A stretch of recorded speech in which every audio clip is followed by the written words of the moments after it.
A paz, graça e paz do Senhor. Vamos aqui para o capítulo 16. Meu futuro é determinado pelo meu passado e pelo meu presente. Mentalidade de deserto número 1. Não havendo profecia, o povo se corrompe.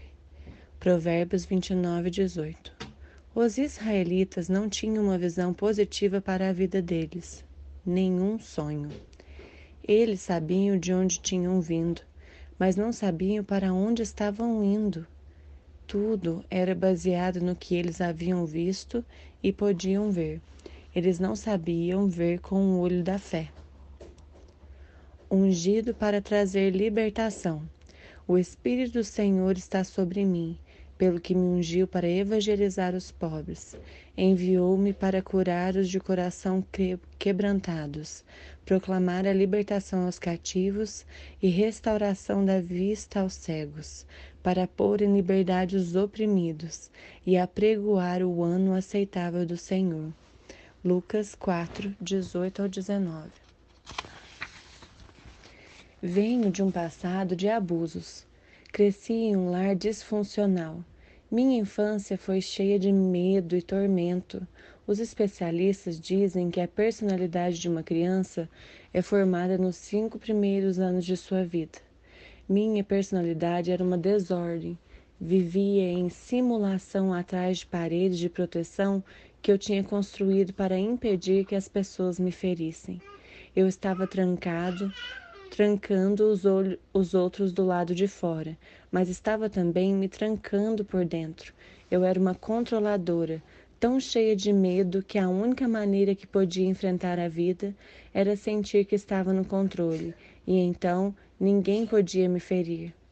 Como jovem adulta tentando viver para Cristo e seguir o estilo de vida cristão, eu sabia de onde tinha vindo, mas não sabia para onde estava indo. Sentia que meu futuro seria sempre frustrado pelo meu passado. Pensava, como poderia alguém que tem o tipo de passado que eu tenho estar algum dia realmente bem? É impossível. Entretanto, Jesus disse que ele veio para curar todos aqueles que estavam doentes, com o coração despedaçado, machucado e ferido, aqueles que estavam esmagados pela calamidade. Jesus veio para abrir as portas da prisão e libertar os cativos. Não fiz nenhum progresso até que comecei a acreditar que poderia ser liberta. Tinha de ter uma visão positiva para a minha vida. Tinha de acreditar que meu futuro não estava determinado pelo meu passado ou mesmo meu presente. Você pode ter tido um passado miserável. Você pode até mesmo estar em circunstâncias negativas e depressivas. Você pode estar enfrentando situações tão más que parece que você não tem razão real para ter esperança. Mas eu lhe digo ousadamente, seu futuro não é determinado pelo seu passado ou pelo seu presente. Adquira nova mentalidade. Creia que com Deus todas as coisas são possíveis. Lucas 18:27. Com o homem, algumas coisas podem ser impossíveis, mas nós servimos a um Deus que criou tudo o que vemos do nada. Hebreus 11:3. Dê-lhe o seu nada e veja-o entrar em ação. Tudo de que ele precisa é sua fé nele, e ele fará o resto. Olhos para ver, ouvidos para ouvir. Do tronco de Jessé sairá um rebento, e das suas raízes um renovo. Repousará sobre ele o Espírito do Senhor, o Espírito de sabedoria e de entendimento, o Espírito de conselho e de fortaleza, o Espírito de conhecimento e de temor do Senhor. Deleitar-se-á no temor do Senhor, não julgará segundo a vista dos seus olhos, nem repreenderá segundo o ouvir dos seus ouvidos. Isaías 11, do 1 ao 3. Não podemos julgar as coisas corretamente pela visão dos nossos olhos naturais. Devemos ter os olhos para ver e ouvidos para ouvir as coisas espirituais. Precisamos ouvir o que o Espírito diz, não o que o mundo diz. Permita que Deus lhe fale sobre o seu futuro, não qualquer outra pessoa. Os israelitas olhavam e falavam continuamente sobre como eram as coisas. Deus os tirou do Egito pelas mãos de Moisés, falando-lhes por meio dele sobre a terra prometida. Ele queria que eles mantivessem os olhos fixos no lugar para onde estavam indo e fora do lugar onde haviam estado. Vamos examinar algumas passagens que retratam claramente a atitude errada deles. Qual é o problema? Todos os filhos de Israel murmuraram contra Moisés e contra Arão, e se queixaram da sua situação, e toda a congregação lhes disse: Tomara tivéssemos morrido na terra do Egito, ou mesmo neste deserto.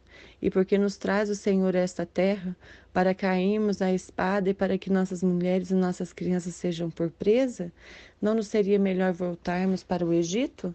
Números 14, do 2 ao 3. Encorajo-o a estudar essa passagem cuidadosamente. Observe como esse povo era negativo, queixoso, pronto para desistir com facilidade, preferindo voltar à escravidão e continuar através do deserto até a terra prometida. Na verdade, eles não tinham um problema, eles eram um problema. Maus pensamentos produzem más atitudes. Não havia água para o povo. Então se ajuntaram contra Moisés e contra Arão. E o povo contendeu com Moisés e disseram: Antes tivéssemos perecido quando expiraram nossos irmãos pela praga perante o Senhor. Porque trouxestes a congregação do Senhor a este deserto, para morrermos aí, nós e os nossos animais? Números 22 ao 4. É fácil ver, por meio de suas palavras, que os israelitas não estavam confiando em Deus de maneira alguma. Eles tinham uma atitude negativa de fracasso. Eles decidiram que iriam fracassar antes mesmo que tivesse realmente começado, simplesmente porque cada circunstância não era perfeita.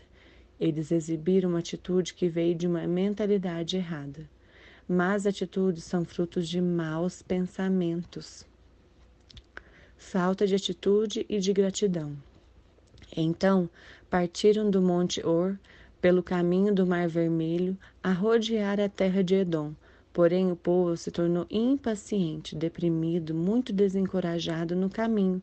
E o povo falou contra Deus e contra Moisés: Por que nos fizeste subir do Egito para que morramos neste deserto, onde não há nem pão nem água, e a nossa alma tem fastio de pão vil, desprezível, insubstancial? Números 21, do 4 ao 5. Juntamente com as outras atitudes más que já vimos nos versículos anteriores, nessa passagem nós vemos evidência nos israelitas de uma tremenda falta de gratidão. Os filhos de Israel simplesmente não poderiam deixar de pensar sobre o lugar de onde tinham vindo e onde haviam ficado por tempo suficientemente longo para chegar onde eles estavam indo. Teria ajudado se eles levassem em consideração seu patriarca Abraão. Ele passou por algumas experiências desapontadoras em sua vida, mas não permitiu que elas afetassem seu futuro negativamente. Com contendas não há vida.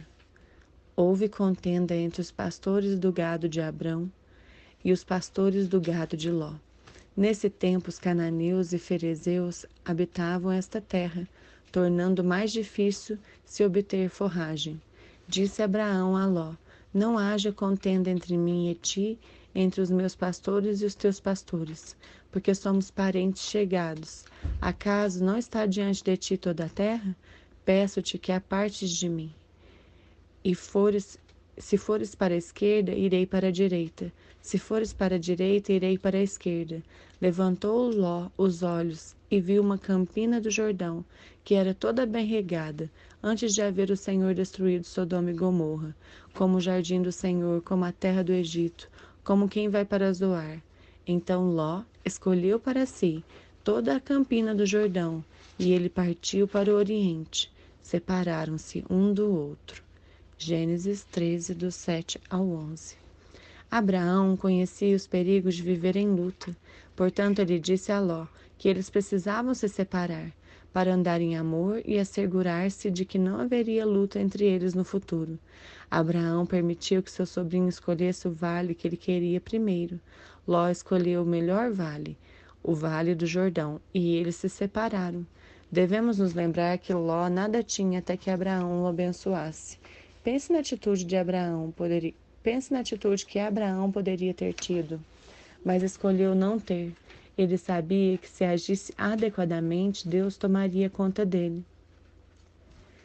Levante os olhos e veja, disse o Senhor a Abrão, depois que Ló se separou dele. Ergue os olhos e olhe desde onde está para o norte, para o sul, para o oriente e para o ocidente. Porque toda essa terra que vês, eu te darei, a ti e à sua descendência para sempre. Gênesis 13, 14 e 15. Aleluia! Essa passagem revela claramente que Deus queria que Abraão olhasse para cima, do lugar onde ele estava, para o lugar que Deus queria levá-lo. Mesmo que ele se encontrasse em circunstâncias menos desejáveis depois de sua separação do seu sobrinho, Abraão teve uma atitude correta sobre sua situação, e como resultado, o diabo não poderia impedir as bênçãos de Deus para ele. Deus lhe deu ainda mais possessões do que ele tinha antes da separação e o abençoou poderosamente de todas as maneiras. Encorajo-o a olhar positivamente as possibilidades do futuro e começar a chamar à existência as coisas que não existem, como se existissem. Romanos 4,17. Olha que forte isso, vou ler de novo. Encorajo-o a olhar positivamente as possibilidades do futuro e começar a chamar à existência as coisas que não existem, como se existissem. Romanos 4,17. Pense e fale sobre o seu futuro de forma positiva, de acordo com o que Deus tem colocado em seu coração, e não de acordo com o que você viu no passado ou até mesmo está vendo no presente.